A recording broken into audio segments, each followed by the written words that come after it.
What is going on, everybody? Welcome back to Red Seat Radio. My name is Corbin, and unfortunately it was a bit of a tough series against Toronto.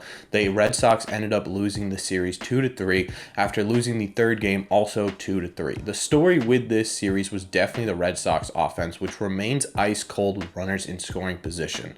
Going into the third game, they were just 1 for 16 with runners in scoring position, and between games 2 and 3, it took them 16 total innings to score another run after scoring their first run in that second game. So we are definitely going to go over the offense in this series, but we are also going to go over the pitching as well, because in my opinion, the pitching was actually a bright spot in this series. So we're going to go over everything today, but before I do me a favor, make sure you guys have hit that subscribe button if you have not already. We are only about 50 total subscribers away from 1,000 subscribers, and it would be awesome if we could get there by the end of April. Also, make sure that you guys are hitting that like button as well. It helps out these videos a ton and would mean a lot to me. One more thing before we get into this, I do want to give a quick shout out to everyone who hung out with me in my first live stream. That was an awesome experience, and we'll definitely be doing more of those, but I just want to give you guys a quick shout out because it was awesome. Thank you all very much for clicking on this one. Let's get into it. Let's start with the offense in this series, because we definitely need to have a very serious conversation about the way the Red Sox are approaching at-bats with runners in scoring position. Now, like I said in the last series, it's not an individual problem. Connor Wong came up and he filled a hole that I honestly wasn't super confident in him filling in that catcher position, but he caught the game really well, and he ended up having the sac fly that ended up winning the game in game 1. But I'm going to attribute most of that win to the pitching, which we will talk about later. Trevor Story also had a pretty decent series with a couple of knocks. He's hitting the ball really hard. In fact, there was a ball hit on Wednesday, the second game of the series, that I thought was going to Jupiter. I think that was mostly the Nesson cameraman's fault, but still, it looked like he's hitting the ball really well, and he's quickly becoming one of my favorite players on this team to watch. He is full of grit, and I love to watch guys that are gritty and love playing the game. Just take a look at him getting nailed in the head with a 93-mile-an-hour pitch, only to stay in the game and finish that game out and also lead off the next game. Definitely someone I'm excited to watch grow with this team throughout the year. Verdugo continues to swing a pretty decent bat. He had a couple of knocks in this game as well. And Xander Bogaerts, who is on a mission to prove me completely wrong, who I said had external issues that were affecting his game, he continues to hit really well.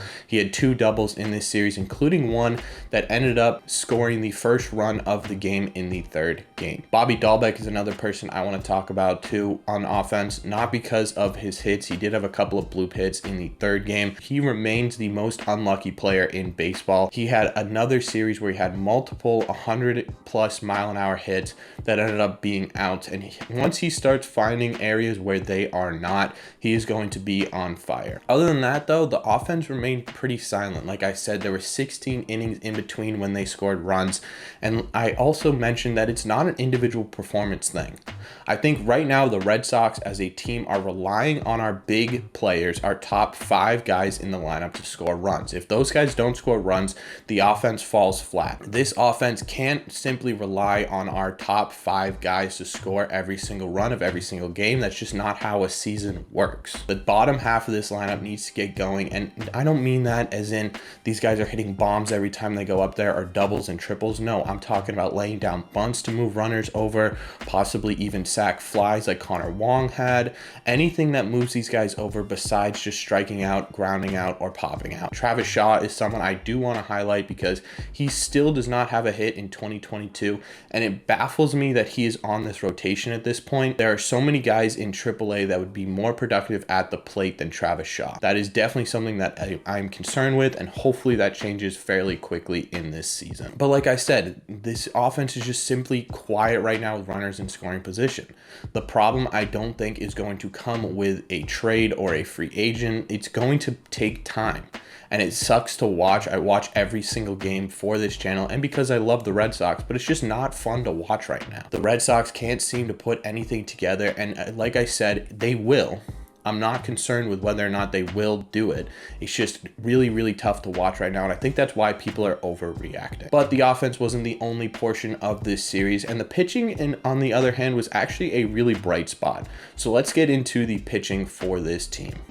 We had a Evaldi, Pivetta, and Houck start games this series, and Evaldi looked great in game 1. The only problem with Evaldi right now is he keeps letting up these solo shots, and luckily they have not been a major factor in any game yet, but it's still definitely an issue, and it definitely will be a huge factor in a game sometime, especially with the way the offense is going. So in my opinion, that's definitely something that needs to be addressed, and hopefully he can figure it out in time to really become our ace, because right now he's pitching like an ace, but those home runs are going to hurt. In game 2, Pivetta started, and Pivetta just simply does not look good, and it's not an overall performance thing with Pivetta, because 3 out of his 4 innings were pretty good. It was that 1 second inning where he let up 5 runs, and that seems to be a trend with Pivetta lately. I don't know if it has something to do with a shortened spring training, but in my opinion, it has a lot to do with the fact that he is being relied on to be the second best pitcher on this team. Last year, he performed well when he was the 3 or 4 hole guy where there wasn't a ton of expectations on him. And right now, I think he's just in his head about having to be the second best pitcher on this team. In my opinion, he might actually benefit from being put back into that 3 or 4 slot behind Houck and maybe even Waka. I think this changes his mindset and allows him to pitch without the worries and struggles of being that number 2 guy. But we'll see going forward. I have full faith that Pivetta will be able to put it together because his stuff looked really good. It was mostly a control issue with Pivetta in game 2. Game 3, we saw Tanner Houck on the bump, and it's the last time we're going to see Tanner Houck start for a week. It sounds like he's coming out of relief in the Tampa Bay series, and for whatever it's worth, Tanner Houck had a really good game in this series. He went 5 innings and only allowed 2 runs, which in most cases is enough to keep a team in the ballgame and allow them to win games. Unfortunately, again, the offense was ice cold for Tanner Houck, so that didn't end up happening, but we cannot blame that loss in game 3 on Tanner Houck. The bullpen in this series was the brightest spot. We had great outings from Valdez, Danish, Davis, Sawamura, Robles, Strom, and Whitlock.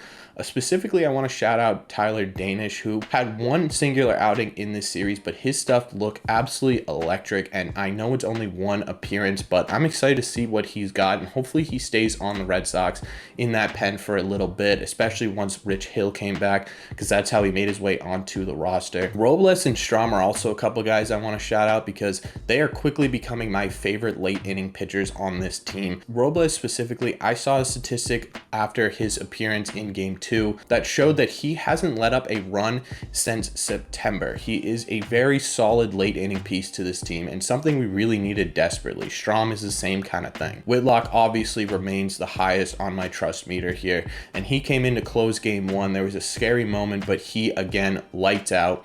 He's supposed to get his first start apparently in this Tampa Bay series, so we'll keep an eye out on that, and there will definitely be a video coming out if he does end up getting the start. All in all, the bullpen was pretty good. We did have some poor performances from Barnes, who at this point, he is a guaranteed run once he steps on the mound, and we've given Barnes enough chances. I think the experiment is over. He's not going to be what he ever was, and it's something that we need to address immediately. Brazier's another guy who's been having a tough start to 2022, but when it's just Brazier who's having the tough start, I'm okay with it. I think he'll figure it out. He's a good pitcher.